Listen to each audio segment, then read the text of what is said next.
आज की वीडियो में ना हम कोरिलेशन एंड रिग्रेशन को देखने वाले हैं। ये बायोस्टैटिस्टिक का एक टॉपिक है जो हमसे छूट गया था। कहा है कि हमारी ध्यान नहीं पड़ी थी। हम mean, medium, mode, variance, standard deviation यही सब करके रह गए थे। ध्यान से हट गया था कि कोरिलेशन एंड रिग्रेशन नाम का भी एक टॉपिक है जिसके ऊपर क्वेश्चन आ सकते हैं। तो अब हमने सोचा है उसे भी क्लियर करते चलते हैं। कोरिलेशन एंड रिग्रेशन की आज की वीडियो में हम समझेंगे। पहले हम कोरिलेशन को अच्छे से समझेंगे, फिर इसके बेस पे क्वेश्चन करेंगे, फिर रिग्रेशन को देखेंगे और उसको क्लियर करेंगे। सबसे पहले बात करते हैं कोरिलेशन की।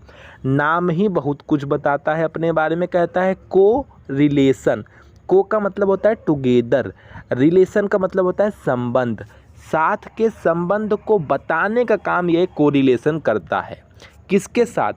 दो या दो से अधिक प्रकार के जो वेरिएबल्स हैं उनके बीच के संबंध को बताने का काम ये करता है। आपने नाम सुना होगा, ये लोग मेरे कोवर्कर्स हैं। कोवर्कर मतलब क्या? मेरे सहकर्मी हैं, मेरे साथ ही काम करने वाले लोग हैं। तो को का मतलब टुगेदर और रिलेशन का मतलब तो संबंध होता है। ये तो आपको पता ही है। तो अगर ऐसा है तो इस बेसिस पे इसका प्यारा सा डेफिनेशन क्या हो जाएगा? तो आप इसे ऐसे डिफाइन कर सकते हैं जैसे मतलब हलवा। ठीक है, अभी पढ़ रहे हैं, दो तरीके से डिफाइन कर रहे हैं, जो अच्छा लगेगा उठा के एक्सेप्ट कर लीजिएगा। तो देखिए, आप कह सकते हैं the term correlation is a combination of two words, co and relation between two quantities, या आप क्वांटिटीज़ कह लिए या टू वेरिएबल कह लीजिए, जैसे एक्स वाई हो गया, या दो से ज़्यादा वेरिएबल्स के बीच के भी कोरिलेशन को बताने का काम, उनके बीच के संबंधों को बताने का काम आपका ये करता है। इसके अलावा यही प्यार सी चीज़ को ऐसे भी कह सकते हैं कि correlation is a statistical measure that determines the association of correlationship between two variables, यानी मिला जुला के दो वेरिएबल्स के बीच के रिलेशनशिप को, संबंधों को डिटरमाइन करने का, निर्धारित करने का काम आपका कोरिलेशन करता है। अब ये चीज़ अगर ऐसे ना समझ में आए तो सीधा सीधे सी बात है, एग्जाम्पल ले लेते हैं। ये मान लीजिए आपका एक सीरीज़ है, ये आपकी दूसरी सीरीज़ है। देखिए, पहले ये समझिए, इससे पहले तक जितना भी क्वेश्चन आता था हमको वहाँ पे एक ही सीरीज़ दी जाती थी और उसी को हम मेज़र करके जो भी चीज़ें बतानी होती थी हम बताते थे। लेकिन अब ऐसा नहीं है, अब थोड़ा परिवर्तन देखने को मिलेगा। कोरिलेशन में क्या होता है, यहाँ पे आपको सीरीज़ दो या दो से अधिक भी देखने को दी जा सकती है। यानी कि दो वेरिएबल या दो से अधिक वेरिएबल, मान लीजिए यहाँ पे एक एक्स का कॉलम है, एक वाई का कॉलम है, इस तरीके से दो कॉलम देखने को दिए जा सकते हैं या मिल सकता है। या दो से अधिक यानी कि एक्स वाई जेड भी मान लीजिए देखने को मिल सकता है। तो यहाँ पे आप दो या दो से अधिक प्रकार की सीरीज़ के साथ डील कर रहे हैं। अब तक इससे पहले आप एक ही सीरीज़ के साथ डील कर रहे थे और उसी के स्टैटिकल या स्टैटिस्टिकल मेजरमेंट को आप कर रहे थे। लेकिन यहाँ पे अब आपको दो या दो से अधिक प्रकार की चीज़ों को करना पड़ेगा। यही सबसे ख़ास डिफरेंस है। बात समझ में आई? बाकी तो हम बता ही रहे हैं, ये रहा एक्स, ये रहा वाई। एक्स की एक अच्छी खासी सीरीज़ है, वाई की भी एक सीरीज़ है। तो अब इसी के बीच के रिलेशनशिप, इनके बीच में किस तरीके का संबंध है? क्या ये दोनों सीरीज साथ साथ बढ़ रही है या साथ साथ घट रही है? एक बढ़ रही है, एक घट रही है, क्या हो रहा है? किस तरीके का संबंध है, वही बताने का काम ये करता है। आई बात समझ में? हो सकता है एक्स वाली सीरीज़ बढ़ रही हो, जैसे इसमें देख लीजिए, इसमें एक्स वाली सीरीज़ बढ़ रही है। पहले 10 था, फिर 20, फिर 30, फिर 40, ऐसे बढ़ता जा रहा है। जबकि वाई वाली सीरीज़ घट रही है। ठीक है, साफ साफ दिख रहा है यहाँ पे 40, 30, आपका 20, 10। वहीं दूसरी तरफ एक आप ऐसा भी एग्जाम्पल ले सकते हैं जहाँ पे दोनों सीरीज़ बढ़ रही हो, यानी कि एक्स भी बढ़ रहा हो, वाई भी बढ़ रहा हो। ठीक है, हम अभी दो सीरीज़ को यानी कि दो को लेके ही, दो वेरिएबल को लेके ही डील कर रहे हैं, तो हो सकता है वहाँ पे दोनों बढ़ रहे हों। तो ये इनके बीच का ये जो यही संबंध है कि कौन बढ़ रहा है कौन घट रहा है, इसको ही डिफाइन करने का काम आपका कोरिलेशन करता है। कोई बात नहीं, अभी नहीं समझ में आ रहा, कोई बात नहीं, आगे समझ में आएगा। पहले आप थोड़ा और चीज़ समझिए, टाइप्स ऑफ कोरिलेशन को भी समझिए, फिर कोएफिशिएंट कोफिशिएंट को भी समझिए, तब सब समझ में आएगा, पूरा फंडा क्लियर हो जाएगा। मान लीजिए दो वेरिएबल दिया गया है और उन वेरिएबल्स के बीच में कोरिलेशन का जब हम मेजरमेंट करते हैं तो वो क्या कहलाता है, कोरिलेशन कोएफिशिएंट कहलाएगा। क्या कहलाएगा, अगर मान लीजिए कोई दो वेरिएबल है या मतलब दो सीरीज़ है, उनके बीच में आप अगर रिलेशन खोज रहे हैं तो क्या कहलाएगा, कोरिलेशन कोफिशिएंट कहलाएगा, या उसे एक नाम से और भी जाना जाता है, कोरिलेशन इंडेक्स जाना जाएगा। लेकिन ज़्यादातर हम कोरिलेशन कोएफिशिएंट वर्ड ही यूज करते हैं, यानी कि कोएफिशिएंट ही बताएगा कि उनके बीच में किस तरीके का संबंध है। कौन बताएगा, अगर हमें कोई दो सीरीज़ दी गई है, दो वेरिएबल दिया गया है और उनके बीच का अगर हम कोएफिशिएंट निकाल लेते हैं तो हमें उनके बीच के कोरिलेशन के बारे में पता चल जाएगा कि किस तरीके का कोरिलेशन है, स्ट्रॉन्ग कोरिलेशन है कि वीक कोरिलेशन है या निगेटिव कोरिलेशन है। इस सब आपको समझ में आएगा। अभी जब हम टाइप्स ऑफ कोरिलेशन बताएंगे ना, सब समझ में आएगा, हलवा लगेगा। आप अभी परेशान मत होइएगा, डरिएगा नहीं, पहले बस सुनिए, पहले ना जो कुछ बताया जाता है उसको सुना करिए। देखिए एक बात और सुनिए, जो ये कोरिलेशन कोफिशिएंट आएगा ना, वो हमेशा उसको हम पहले तो ये समझिए कि कोरिलेशन कोफिशिएंट को हम स्मॉल आर से शो करते हैं, ठीक है। कोरिलेशन कोफिशिएंट को हम स्मॉल आर से शो करते हैं, ये बात समझ गए। और हमेशा स्मॉल आर की जो वैल्यू है वो -1 से लेके 1 के बीच में ही आएगी। सीधी सी बात, -1 से 1 के बीच में ही आएगी। इसी के बीच में वो कोरिलेशन कोफिशिएंट की वैल्यू आएगी, इससे ज़्यादा ना इससे कम यही वैल्यू हमेशा प्राप्त होगी। बात खत्म, समझ में आ गया ना।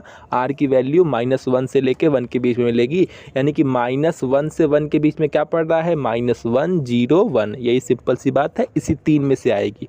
अब जरा सा आपको और कुछ चीज़ें समझा देते हैं। अब बात आई कि टाइप्स ऑफ कोरिलेशन क्या होता है, तो आप सीधा सीधा समझिए कि 3 टाइप्स के होते हैं। एक तो पॉजिटिव कोरिलेशन, ठीक, दूसरा निगेटिव कोरिलेशन और तीसरा नो कोरिलेशन।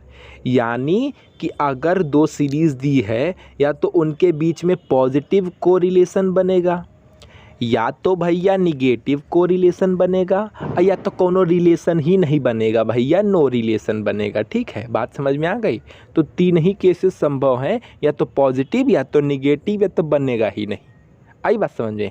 नहीं समझ में आई? अभी समझ में आ जाएगी, प्यार से सुनते जाइए बस। देखिए टाइप्स ऑफ कोरिलेशन हमें पता चला 3 टाइप्स के होते हैं, मेनली 2 टाइप्स के, क्योंकि नो रिलेशन वाला तो बहुत सिंपल सी बात है। पहले 2 को समझिए, पॉजिटिव और निगेटिव। पॉजिटिव कोरिलेशन क्या कहता है? पॉजिटिव कोरिलेशन कहता है कि अगर वेरिएबल सेम डायरेक्शन में वेरी कर रहे हैं तब वो पॉजिटिव कोरिलेशन है। अगर जो वेरिएबल हैं, जो 2 वेरिएबल दिए गए हैं, मान लीजिए x और y 2 वेरिएबल दिए गए हैं, और अगर x और y सेम डायरेक्शन में अगर मूव कर रहे हैं, वेरी कर रहे हैं, तब तो हम कहेंगे भैया कि ये पॉजिटिव कोरिलेशन शो कर रहे हैं। अब आप कहेंगे कैसे?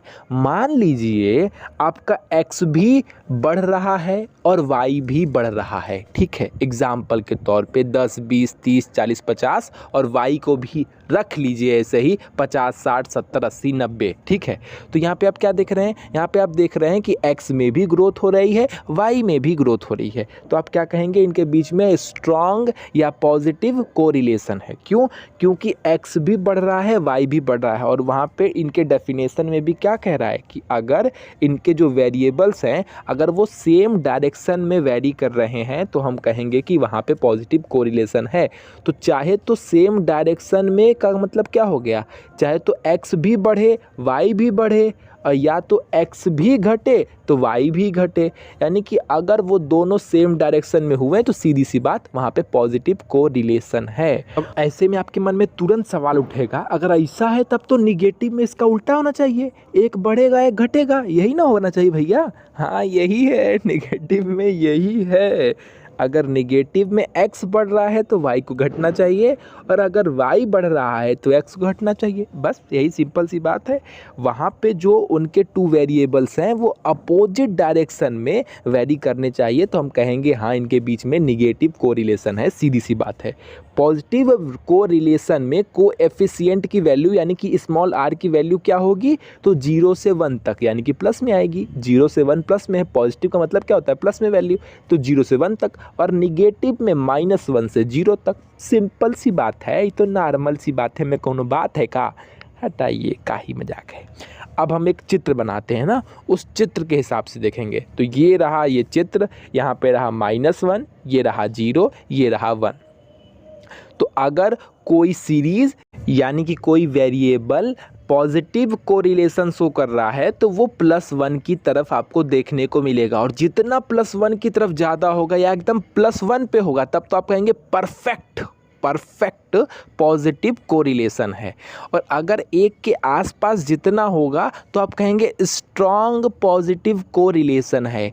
1 से जितना दूर जाता जाएगा और 0 के जितना करीब आता जाएगा, अगर 0 के करीब आपका कोरिलेशन वाला पॉइंट आ रहा है तो आप कहेंगे ये आपका वीक पॉजिटिव कोरिलेशन है। सेम यही कंडीशन उस साइड भी हो जाएगी। जब माइनस की तरफ आपकी वैल्यू आएगी या पूरा 1 पे आती है, यानी कि -1 आती है वैल्यू, तब तो आप कहेंगे, अगर r की वैल्यू -1 आती है तो आप साफ साफ कहेंगे कि हाँ ये निगेटिव है, परफेक्ट निगेटिव कोरिलेशन को शो कर रहा है। और अगर 1 के पास आती है यानी कि -1 के पास आती है तो आप कहेंगे ये भी स्ट्रॉन्ग निगेटिव कोरिलेशन को शो कर रहा है। लेकिन अगर यही चीज़ आपके 0 के पास में आएगी तो आप कहेंगे ये वीक या नो कोरिलेशन को शो कर रहा है, कोई कोरिलेशन शो ही नहीं कर रहा है। और अगर 0 के बहुत करीब है और तो शो भी कर रहा है तो बहुत वीक निगेटिव कोरिलेशन को शो कर रहा है। जैसा कि हम pH स्केल में देखते आए हैं, जो जिसके साइड में होता है कम एसिडिक ज़्यादा एसिडिक, वो वाला पार्ट जो 7 के जितना पास होता है, जो इस साइड से पास होता है, उस बेसिस पे वो कम एसिडिक और कम बेसिक होता है। आपको तो पता ही होगा। बस वही वाली हाल यहाँ पे भी लागू हो रही है। वही कंडीशन है, जो 0 के जितना पास होगा वो उतना कमज़ोर हो जाएगा, वीक हो जाएगा, और जो 1 के पास होगा, चाहे वो -1 हो चाहे +1 हो, वो अपने अनुसार निगेटिव और पॉजिटिव हो जाएगा। यही सिंपल सा कॉन्सेप्ट था। उम्मीद करता हूँ पूरी चीज़ें समझ में आ गई होंगी। अब फॉर्मूला आपको बता देता हूँ अगली वीडियो में। फॉर्मूला मैं अगली वीडियो में ही बताऊँगा और वहीं से आपको क्वेश्चन भी करा दूँगा, ताकि आपके माइंड क्लियर हो जाएँ, सारी चीज़ें क्लियर हो जाएँ। तो ठीक है, टाटा बाय बाय। उम्मीद करता हूँ चीज़ें समझ में आई होंगी। ना समझ में आए तो चिंता ना करिएगा, अगली वीडियो में क्वेश्चन करते ही ना सब समझ में आ जाएगा।